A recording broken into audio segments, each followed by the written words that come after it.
Bonjour à tous. Bienvenue Nicolas.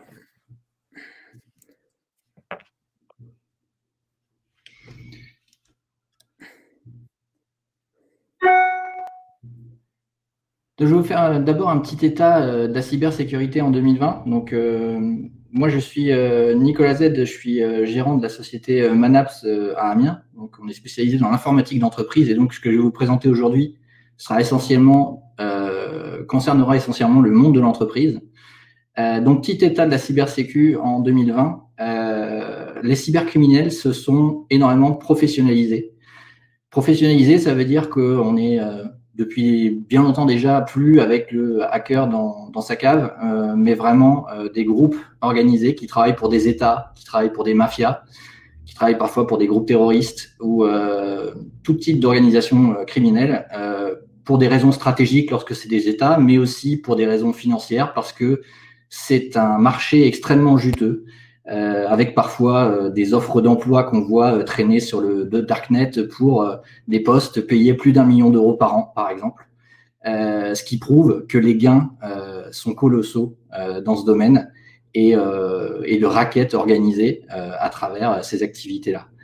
On s'aperçoit aussi que l'humain est au cœur de tous les enjeux, puisque énormément de fuites de données sont dues à l'exploitation d'erreurs humaines ou de mauvaises pratiques ou parfois ce qu'on appelle d'ingénierie sociale, c'est-à-dire d'essayer de tromper quelqu'un afin d'obtenir de lui des informations qu'on n'est pas censé obtenir. Donc, pour se protéger de tout ça, la cybersécurité, elle évolue en même temps que les menaces. Et aujourd'hui, il y a 5 grandes lignes de défense complémentaires qui sont utilisées en entreprise et qui couvrent un petit peu tout le spectre de ce qu'on peut faire et dans lesquelles, effectivement, l'IA a un grand rôle à jouer. La première ligne de défense, c'est le périmètre, c'est-à-dire le réseau. C'est des technologies qu'on connaît depuis longtemps, mais qui évoluent aujourd'hui avec les nouvelles technologies. Quand on parle d'un pare-feu, je pense que tout le monde connaît ça déjà depuis de très nombreuses années. Mais aujourd'hui, tous ces pare-feux se sont dotés de couches logicielles qui vont utiliser l'IA. Et quand on dit l'IA, c'est plus d'automatisation, plus d'analyse comportementale, plus de machine learning, donc de apprentissage de machines que mon collègue a bien détaillé tout à l'heure. C'est très important pour ces systèmes, que ce soit le pare-feu, que ce soit l'anti-spam, d'aller chercher de nouvelles définitions de ce que sont les menaces aujourd'hui, parce que en face, l'automatisation a énormément évolué aussi, et les menaces qui hier étaient inventées au compte-gouttes, aujourd'hui sont générées à des vitesses industrielles par des programmes automatisés. Alors, évidemment, tout ça, ça n'est valable que si c'est bien configuré. Donc, il y a une stricte limitation à effectuer sur les services qu'on expose sur Internet. Si on a une défense incroyable, mais qu'on fait un grand trou au milieu, ça ne sert plus à rien. Et donc, on l'a vu pour le télétravail avec la crise Covid, c'est très important de ne pas ouvrir des accès à distance de façon non maîtrisée, surtout de façon non sécurisée. La deuxième ligne de défense, c'est les périphériques. Alors, c'est nos ordinateurs, c'est nos téléphones, c'est tous les périphériques qu'on utilise pour accéder aux données. Plus que jamais aujourd'hui, il est impératif de maintenir à jour ces systèmes et ces applications, de passer les correctifs de sécurité, même si parfois ça casse quelque chose, c'est absolument important. D'avoir une solution de sécurité. Alors j'ai mis antivirus, mais c'est vraiment, ça va au-delà de ça aujourd'hui. C'est pareil, ça c'est une technologie antivirus qu'on connaît depuis 30 ans, mais qui a explosé en termes de fonctionnalité ces dernières années. Grâce à l'IA notamment, grâce à l'apprentissage, on appelle ça des antivirus de type comportementaux, qui vont être capables, plutôt que de repérer une signature de quelque chose de malveillant, qui vont être capables de repérer un comportement malveillant, soit d'un programme, soit d'un utilisateur, et d'aller déclencher des actions en fonction de ça. Et là aussi, ils peuvent plus se baser sur de simples définitions des fichiers de signature, comme on appelait ça, parce que aujourd'hui, c'est généré à une telle cadence par les cybercriminels, de façon tellement industrielle et tellement rapide, qu'on devrait passer son temps à télécharger des signatures toute la journée en temps réel, et ça ne serait même pas suffisant si on devait se baser uniquement là-dessus. Et enfin, politique de sécurité centralisée adaptée au métier. Pourquoi je dis ça? il ne faut pas laisser aujourd'hui les métiers nous empêcher d'appliquer les deux premiers points. Parce que souvent, on se dit oui, mais cette application-là, on ne peut pas faire ci, on ne peut pas faire ça. Il faut accompagner les métiers pour la mise en place de ces choses-là qui sont absolument impératives aujourd'hui. La troisième ligne de défense, c'est les applications. Il faut en maîtriser les accès. Aujourd'hui, il faut appliquer le modèle du moindre privilège, c'est-à-dire que si on n'a pas absolument besoin d'un droit d'accès, on ne se l'octroie pas. Et on a des comptes à privilège pour des actions à privilège de façon ponctuelle, de façon à limiter au maximum ce qui peut se passer si jamais mon accès est abusé par un cybercriminel ou que je perds mon mot de passe, on me le vole, etc. Là aussi, politique de mot de passe, c'est de l'ultra classique, mais aujourd'hui, il y a des nouvelles recommandations qui sont sorties. Pendant longtemps, on nous a dit qu'il faut réinitialiser nos mots de passe tous les 90 jours. Ça, aujourd'hui, c'est plus du tout d'actualité. On a bien prouvé que c'est contre-productif et que ça fait uniquement apparaître des mots de passe sur des post-it.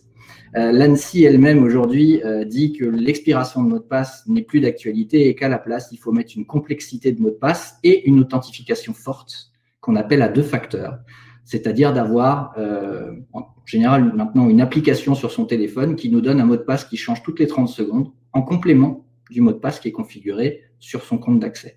Aujourd'hui, la plupart des technologies modernes, et notamment en cloud, utilisent ce genre d'authentification à 2 facteurs. Vous pouvez le tester sur votre compte Facebook ou LinkedIn. C'est accessible sur pratiquement toutes les applications modernes. Et je vous le conseille fortement, puisqu'avec ça, si on vous vole votre mot de passe, on ne pourra rien en faire. Et enfin, quelque chose qui n'est pas forcément facile à faire, mais lorsque vous avez des applications vieillissantes ou qui n'ont pas été certifiées chez vous, de faire auditer leur code. Parce qu'il y a des failles qui sont découvertes en permanence dans les logiciels. C'est la nature d'un logiciel d'avoir des millions de lignes de code et donc quelques-unes d'entre elles qui posent problème. Des éditeurs comme Microsoft sortent des patchs tous les mois. Une application pour laquelle il n'y a pas de patch régulier qui sort, il y a nécessairement des trous à combler. Autre ligne de défense au niveau des données. Alors aujourd'hui, il y a énormément de... La donnée, c'est le prochain or noir. Hein. Clairement, aujourd'hui, c'est la ressource qui vaut toutes les autres ressources. C'est la ressource qui permet d'acquérir les autres ressources aussi. C'est pour ça que les GAFA sont tellement voraces avec nos données. C'est parce qu'ils ont bien compris ce concept. Comme je le mets en titre, les données, elles ont au moins une valeur pour nous. Il faut arrêter de se mettre dans cette posture où mes données, elles intéressent personne, c'est pas grave. Vos données, elles intéressent tout le monde. Et particulièrement vous, et il faut s'assurer qu'on ne les perde pas. Ça veut dire que tout ce qui sort de l'entreprise ou de chez vous doit être encrypté afin de ne pas pouvoir être déchiffré si jamais on vous le perdez ou si jamais on vous le vole. Être capable d'effacer à distance un terminal qui aurait été perdu ou volé. De limiter les droits d'accès, parce que là aussi, lorsqu'il y a une brèche, une faille de sécurité et qu'on s'infiltre à travers un compte, avoir un compte qui a accès à tout alors qu'il n'y en a pas forcément besoin, c'est pareil, il faut absolument appliquer ce modèle du moindre privilège et réduire les droits d'accès au strict minimum. Les sauvegardes, évidemment, dans la protection des données, c'est vraiment une... alors là aussi, c'est quelque chose qui existe depuis très longtemps, mais là aussi, ça évolue. Aujourd'hui, sauvegarder, c'est bien, mais c'est plus du tout suffisant. Ça fait depuis longtemps déjà qu'il faut tester absolument ces sauvegardes et surtout avoir un plan. Avoir un plan pour qu'est-ce qui se passe le jour où mes sauvegardes elles-mêmes sont compromises. Puisqu'aujourd'hui, c'est la grande mode. Vous avez tous entendu parler du rançonnage où des pirates vont encrypter vos données et vous empêcher d'y accéder jusqu'à ce que vous payiez une rançon et aussi vous tenter de vous extorquer de l'argent si jamais vous ne voulez pas payer pour ce rançonnage en vous menaçant de divulguer ces données. Un petit peu un chantage au RGPD et à l'image de marque, bien entendu. Toutes ces menaces-là font que vous devez avoir un plan pour quand, pas si, mais quand vous aurez une compromission de votre réseau local et que les pirates seront parvenus à atteindre l'intégrité de vos sauvegardes. Alors, avoir un plan, c'est avoir des données externalisées, des copies de sauvegarde externalisées de vos données et qui soient surtout inaccessibles de l'environnement de production, afin qu'elles ne puissent pas être nettoyées en même temps que vos données au moment où il y a l'intrusion. Très important. Et la dernière brique, la dernière ligne de défense, et non des moindres, moi j'appelle même ça la principale ligne de défense, c'est la vigilance. C'est nous, humains. Alors, n'en déplaise, ce n'est pas l'IA, la principale ligne de défense. Comme l'a dit mon collègue juste avant, l'IA, c'est nous qui l'entraînons. Il y a une bonne raison à ça. Tout ce que j'ai dit auparavant, tous les slides qu'il y a eu auparavant ne servent à rien si personne ne contrôle ça au quotidien. Si personne n'est là pour vérifier comment ça fonctionne, que ça fonctionne exactement comme ça doit être configuré, ça ne servira à rien. Vous pouvez prendre le meilleur système du monde, s'il est configuré par quelqu'un qui n'y connaît rien, et on parlait tout à l'heure, s'il y a un mauvais maître d'apprentissage à une IA, vous aurez un mauvais système, quelle que soit la qualité du code qui a été écrit en amont. Même quand quelqu'un est chargé de le contrôler, un audit régulier de ce qui est fait, et on appelle ça du pen testing, donc du test d'intrusion, doit être réalisé pour vérifier que on ne s'est pas endormi sur ses lauriers, qu'on n'a pas cédé à la routine, qu'on n'a pas négligé des choses qui parfois sont devant notre nez, mais qui font qu'en production, après quelques années, on a perdu la vigilance qu'on doit avoir par rapport à certains sujets. Et puis, il y a aussi le sujet de la connaissance. Aujourd'hui, personne ne peut se targuer d'être plus malin que le plus malin des pirates. Et avoir des personnes qui prennent ce rôle de pirate et viennent de façon bienveillante tenter de casser les défenses et de submerger les défenses, ça nous permet de révéler des failles qui, lorsqu'elles sont exploitées de cette façon-là, ne sont pas dangereuses et qui peuvent éviter des catastrophes, évidemment, avec des conséquences financières importantes et parfois humaines. Et donc, formation des utilisateurs, ça c'est très important. Il faut former, il faut sensibiliser, il faut responsabiliser. Il faut faire en sorte que l'humain soit le maillon fort de la cybersécurité. Les Anglais, ils appellent ça le human firewall, donc le pare-feu humain. Il y a quelque chose vraiment qu'il ne faut pas oublier, c'est que l'IA, elle est encore très très loin des capacités de décision d'une personne qui réfléchit. Elle est capable de faire des choses très spécifiques. On parlait tout à l'heure, reconnaître un 1 d'un 0, il n'y a personne d'autre qu'une machine qui pourra faire ça le plus vite possible à des millions par seconde. Par contre, effectivement, lorsqu'il s'agit de reconnaître un chat en 3 regards, même un enfant va plus vite aujourd'hui que la plus performante des IA. Alors, c'est encore vrai aujourd'hui, mais demain, ce sera le cas pour d'autres choses qui seront, qui mettront en jeu encore plus de paramètres.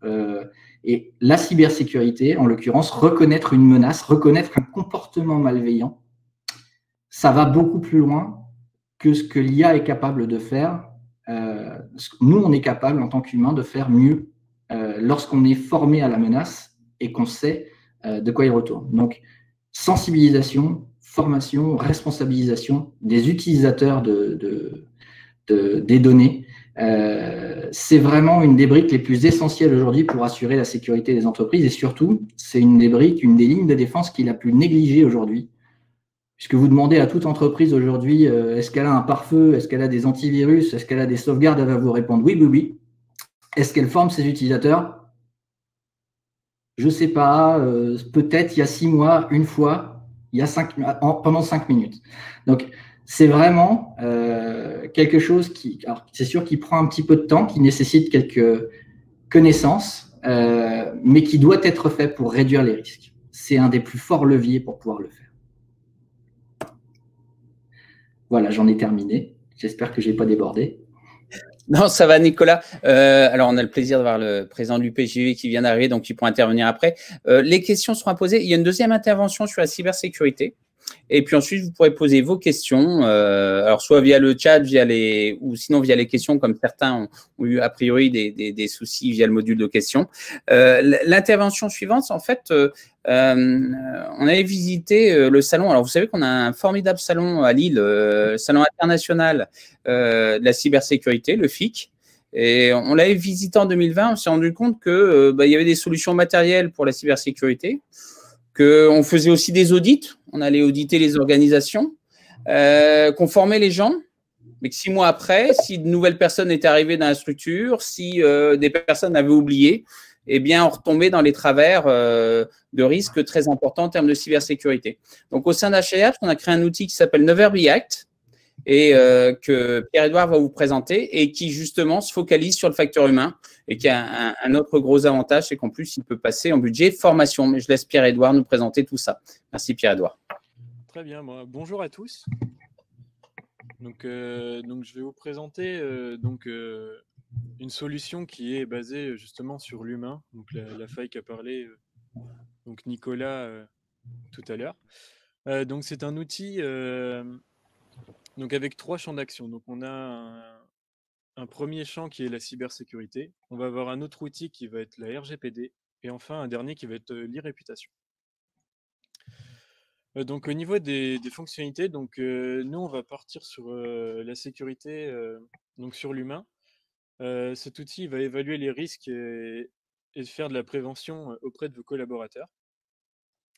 On va également mettre en place donc, une attestation de formation des utilisateurs, donc qui sera une forme de motivation pour eux et qui permettra de les certifier après quand ils arriveront dans une entreprise.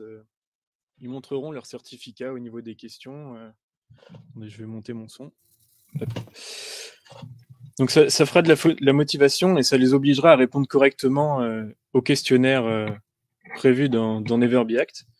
On prévoit également un simulateur de phishing donc pour les entreprises. On enverra des mails et donc vous pourrez voir lequel de vos employés répond à ces mails de phishing. Et enfin, des tests d'arnaque au président aussi. Donc ce sera des appels pour essayer d'extorquer de l'argent à votre entreprise et voir comment réagit votre collaborateur dans ces cas-là. Donc notre application, elle est en mode SaaS, donc c'est-à-dire que vous n'aurez jamais à la mettre à jour par vous-même. Ce sera fait automatiquement, ce qui vous enlève déjà une bonne partie de votre temps. Donc le principe de fonctionnement, c'est que donc vous vous inscrivez sur le site neverbehacked.com. Vous ferez ensuite un premier inventaire de votre parc. Donc vous rentrerez les ordinateurs, les utilisateurs. Et dans le cas de grande entreprise ayant un Active Directory, on pourra l'intégrer automatiquement grâce à un module. Donc vous ferez un premier audit qui ressortira les réponses aux questions et qui vous mettra déjà une première note sur 10 de votre entreprise. Par la suite, vous aurez donc un rapport détaillé de chaque note, vous expliquant où vos collaborateurs ont mal répondu aux questions. Et donc, vous pourrez tous les mois ensuite, ça dépend des questions, de la durée des questions. En fait, si elles sont posées tous les mois, tous les 2 mois, les utilisateurs auront les questions à répondre, répondront aux questions et donc généreront une note tout au long de l'année. En fait. Ouais, c'est un suivi continu, en fait, voilà. Du niveau de connaissance des collaborateurs sur la cybersécurité, ce qui permet de s'assurer que, et notamment, tu parlais tout à l'heure des grandes organisations, mais celles qui sont équipées, par exemple, d'un système LDAP, pourront synchroniser en temps réel et donc être certains que leurs nouveaux collaborateurs sont eux aussi sensibilisés à la cybersécurité. Puis pour leur donner envie de répondre, effectivement, comme tu le disais, il y aura la petite attestation de formation qui fait une compétence en plus quelque part. Donc voilà, le projet, c'est de faire un QR code à la fin que les personnes pourront mettre sur leur CV. Donc ce sera plus simple pour les employeurs ensuite de scanner le code et de voir la note de la personne pour l'embaucher ou non. Donc au niveau de l'utilisation, donc l'application va servir à limiter les risques de cybersécurité, évidemment, parce qu'il y a la prévention qui va être faite au niveau des questions. Donc ça va protéger vos données, les données de votre personnel.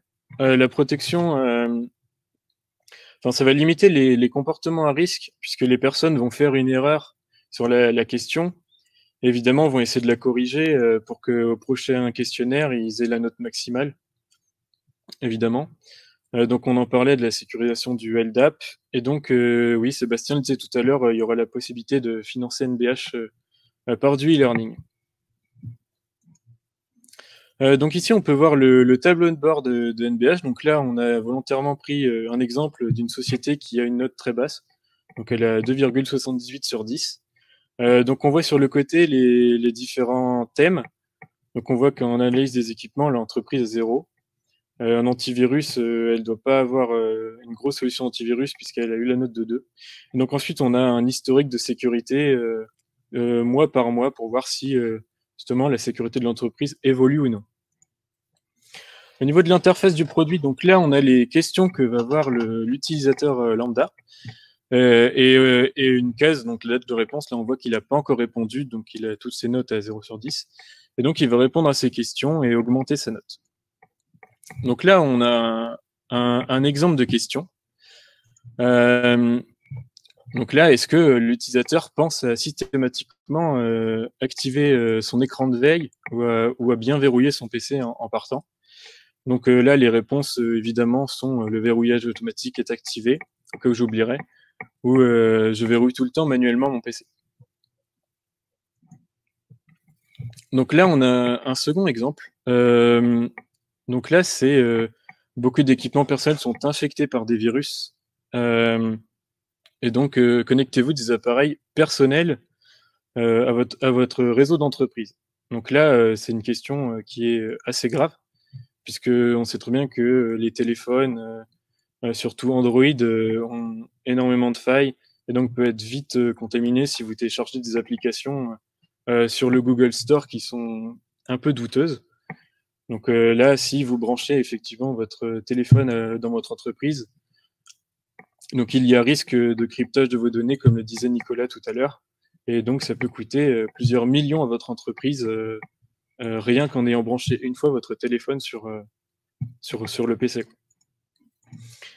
Donc là, comme je le disais tout à l'heure, donc les tests d'appel d'arnaque au président. Donc là, on a une question, communiquez-vous des informations sensibles ou des identifiants de connexion par téléphone, donc à des personnes que vous ne connaissez pas.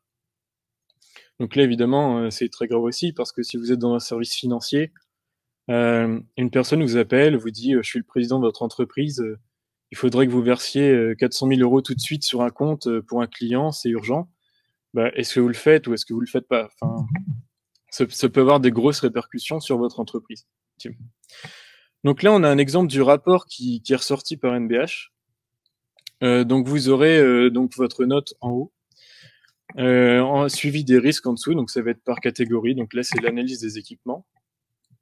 Et vous aurez donc une description des questions auxquelles votre personnel a mal répondu. Donc, je vous parlais, il y a 3 modules au début. Donc là, il y a la fonctionnalité RGPD aussi. Donc, c'est basé sur le même système de questions que la cybersécurité, sauf qu'elles seront destinées aux responsables RGPD ou aux personnes du service travaillant à l'RGPD. Donc, ils auront des questions dans le même style, donc sur le contrôle du respect des règles, l'édition des documents, si les données sont bien anonymisées, et ainsi de suite. Donc ça, c'est pareil. Ce sera en e-learning avec une attestation de formation. Et enfin, nous avons un module d'e-réputation qui est plus basé sur la partie négative, en fait. C'est-à-dire que quand vous inscrivez à NBH, l'outil d'e-réputation va prendre directement le nom de votre entreprise. Et via ce nom d'entreprise, il va rechercher tous les aspects négatifs sur Internet et pouvoir vous notifier des personnes qui ont fait des mauvais commentaires, donc pour voir où vous avez des soucis et comment remédier aux différents problèmes. Donc grâce à cet outil. Et donc du coup, et si vous voulez avoir plus d'informations sur cet outil, donc nous sommes basés à Bove, donc à côté d'Amiens. Donc vous pouvez contacter du coup notre PDG Sébastien Armance, donc à son mail ou par téléphone. Voilà. Alors, je pense qu'on va pouvoir, merci Pierre-Édouard, on va pouvoir passer effectivement à la séance de questions-réponses. Alors, on a déjà une première question, peut-être pour Nicolas, de Renaud Perret, qui nous dit: nous sommes formés à RouteMe par notre entreprise. Connaissez-vous d'autres billets de formation libre? Je vois que Nicolas, tu es en train de répondre, donc tu vas pouvoir le faire oralement. Ouais. Je connais pas de... Et moi aussi, je peux me permettre, je connais une autre. Libre. Pour le faire, il y a énormément de plateformes aujourd'hui qui se mettent en place. Le principal problème, c'est qu'elles sont très souvent en anglais et que le public auquel on souhaite s'adresser n'est pas forcément anglophone, ou en tout cas n'a pas envie de s'embêter à suivre des contenus en anglais. Ce qui manque effectivement aujourd'hui, c'est des plateformes, qu'elles soient libres ou pas, mais c'est des plateformes qui fournissent du contenu en français pour former les utilisateurs français à la cybersécurité, parce que pour le coup, dans ce domaine-là, on a énormément de retard sur la connaissance cybersécurité auprès j'ai envie de dire, de monsieur tout le monde. On a des très bons experts, mais le niveau global n'est vraiment pas assez élevé et heureusement, on est assez peu attaqué comparé à d'autres pays. Donc, en fait, RootMe est une solution. Bah, c'est français. Il y a quand même une bonne communauté. Et après, vous avez sinon Hack the Box qui est un peu plus difficile et uniquement en anglais pour le coup. Mais sinon, RootMe est déjà un bon outil de formation. Par contre, ça, c'est quand même des plateformes pour apprendre le hacking, quand même. C'est ça, c'est plus basé hacking. C'est pas vraiment destiné à des utilisateurs qui ne sont pas initiés à l'informatique, je crois. Ouais, c'est ça. Voilà. Parce que si c'est ça, effectivement, je ne parlais pas des mêmes types de plateformes. C'est ça, puisque Hack the Box, il faut déjà hacker le code invité en fait pour rentrer sur la plateforme, et c'est pas simple. C'est pas simple. J'ai mis quelques heures avant de le trouver. Bon, je précise qu'on parle de hacking éthique, hein, pas de hacking. Tout à fait.